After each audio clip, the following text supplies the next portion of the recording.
Então, quando a gente fala de preparação de goleiros de base, a gente não pode deixar de falar sobre o desenvolvimento motor do atleta, porque cada fase é diferente uma da outra. Cada atleta, nessas fases que a gente vai falar agora, tem uma diferenciação, vai ter oportunidade de fazer um tipo de movimento, outros não vão conseguir. Então, assim, a gente não pode deixar de falar do desenvolvimento motor. E para ilustrar o que a gente vai falar aqui, essa ampulheta do desenvolvimento motor que o Gallagher propõe para a gente, é só para mostrar o seguinte, a gente vai ver, trabalhar dessa fase motor especializada. Vocês podem ver aqui, ó, dos 7 aos 10 anos, que é mais ou menos a idade onde a gente começa a entrar numa escolinha, começa a ter contato com o esporte, começa a ter um contato com alguma competição, né, a partir dos 7 anos. E para que eu coloquei essa ampulheta com um monte de coisa para baixo, inclusive com coisas dentro do útero? Para a gente saber e para a gente ter uma noção que quando a gente vai trabalhar com um atleta, ele já teria que ter passado por um monte de coisas, por um monte de desenvolvimento antes da gente estar ali especializando ele, certo? E se for feito da maneira mais coerente possível, respeitando cada nível de desenvolvimento, cada idade, quando chegar na fase que a gente vai começar uma especialização,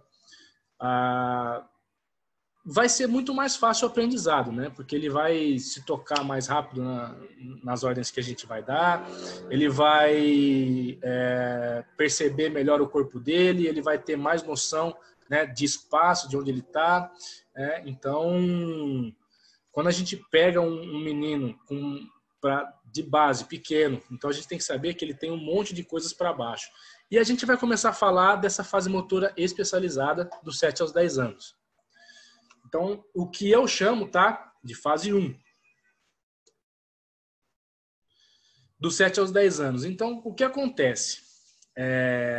Essa fase, na verdade, todas as fases são importantes, mas assim, ela é fundamental porque a criança, vamos dizer assim, o menino ou a menina, tanto faz, tá? Ele vai estar no início de desenvolvimento motor. Então, os movimentos que ele consegue fazer é um movimento de andar, é um movimento normal, natural, né, de uma criança. Então, assim, é um movimento de andar, é um movimento de pular com as duas pernas, né, porque pular com uma perna ainda é uma situação ainda um pouco mais complicada. São correr, ele ainda não vai conseguir correr, fazer o movimento certinho, de passada, de mãos e tal, mas ele corre do jeito dele. E é muito importante a gente respeitar, quando a gente está com algumas crianças nesse nível, respeitar o processo de cada uma. A gente tem que entender que cada uma tem um processo de desenvolvimento. Então, a gente tem que... E quando a gente tem um monte, tipo 10, 15 garotos, a gente tem que ter uma percepção e saber que cada um vai estar num nível ali, né? Então, tomar cuidado com isso. O que a gente...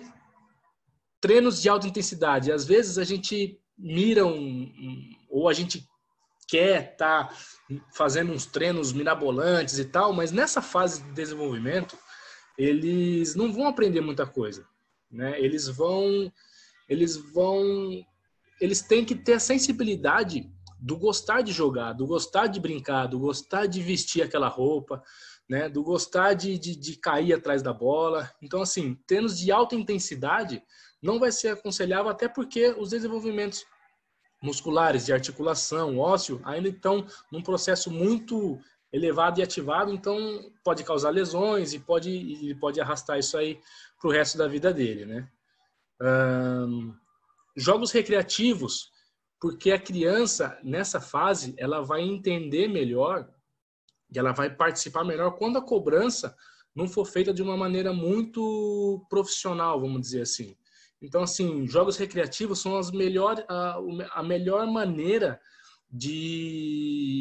da gente conseguir lidar e propor algumas situações de jogo, de treino, para essas crianças e conseguir a atenção delas, né? Até porque, assim, elas não têm uma concentração numa coisa que não vai ser prazerosa para ela. Isso que é importante, né? Ela não vai ter prazer de estar ali, então ela não vai concentrar em você, ela não vai ouvir o que você está falando. E quando você coloca isso numa maneira mais lúdica, ela com certeza vai focar, né, na brincadeira, e também no subconsciente dela vai entender, né, que alguma coisa que você está dizendo ali vai servir para o jogo para ela. Inconscientemente ela vai estar no jogo e ela vai lembrar de uma situação que ela fez uma brincadeira, que ela fez um jogo, que ela fez alguma coisa com algum que você colocou no treino, e é uma coisa que ficou similar. Falei, nossa, isso aconteceu no treino lá, mas também aconteceu no jogo aqui. Então são coisas que a gente pode transferir. E inconsciente ele vai começando a despertar esse tipo de situação, né? É também muito importante a gente, como a gente fala dele não concentrado, a gente também não direcionar para o que a gente acha que ele quer, né? Eles têm vontades nessa fase. Então, assim, é muito importante a gente proporcionar para os atletas, vamos dizer assim, para as crianças, eles ainda não são atletas, eles são aspirantes de atletas, jogar em todas as posições. Não é porque você é um treinador de goleiro que você não pode dar um treino para ele e o menino jogar na linha, jogar no ataque, jogar de lateral, ou um atacante jogar no gol uma vez, porque vai que você está querendo que ele jogue no gol, mas ele não quer. Às vezes ele não gosta de tomar bolada, às vezes ele tem medo da bola, e quando a gente vai forçando essa situação em cima da criança, uma situação que a gente pensa não é uma situação que ela quer, a gente acaba perdendo essa criança pelo medo, né? Exatamente pelo medo. Então, assim, experimentar essa criança, jogar em todas as posições, né? Até os 10 anos eu não vejo problema nenhum de você pegar um goleiro, mesmo em competição mesmo, né? E deixar ele jogar no ataque, ou um atacante fala assim, vamos jogar no gol hoje, e ele vai tendo esse gosto, né? Então, assim, aí ele vai falar assim, puta, eu joguei no ataque, mas nossa, eu gostei mesmo de jogar no gol. Por quê? Porque pode pegar a bola com a mão, porque é diferente, você joga dentro de uma área, você veste uma roupa diferente, você veste luva, né? Então são coisas que pode atrair ele. Então a gente tem que ter um cuidado quando a gente coloca a nossa vontade em cima do goleiro, né? Em cima da criança. Então deixar eles experimentarem e eles seguir pela vontade deles. E é isso. E depois disso, é a vontade dele estar no gol. Então, nossa, eu gosto mesmo de estar no gol, eu gosto de cair, eu gosto de vestir a roupa diferente, eu gosto de pegar a bola com a mão, né? Eu gosto de evitar o gol, né? Que é uma coisa que, para mim, por exemplo, quando eu jogava no gol, nossa, às vezes eu jogava na linha, eu fazia um golzinho, sem aquelas coisas de brincadeira, mas não era tão satisfatório quando eu pegava uma bola cara a cara, quando eu fazer um milagre, mesmo quando eu era pequeno, quando a gente não tinha noção muito disso, mas eu ia lá, pegava. Então, assim, quando a gente proporciona para eles experiências, né, e de maneira lúdica, de maneira que eles se divirtam onde eles estão, ele vai ter vontade de estar lá, né? Então, para mim, assim, nessa fase 1 que a gente fala, é muito importante a gente não tentar já especializar os garotos, né? Então, deixar eles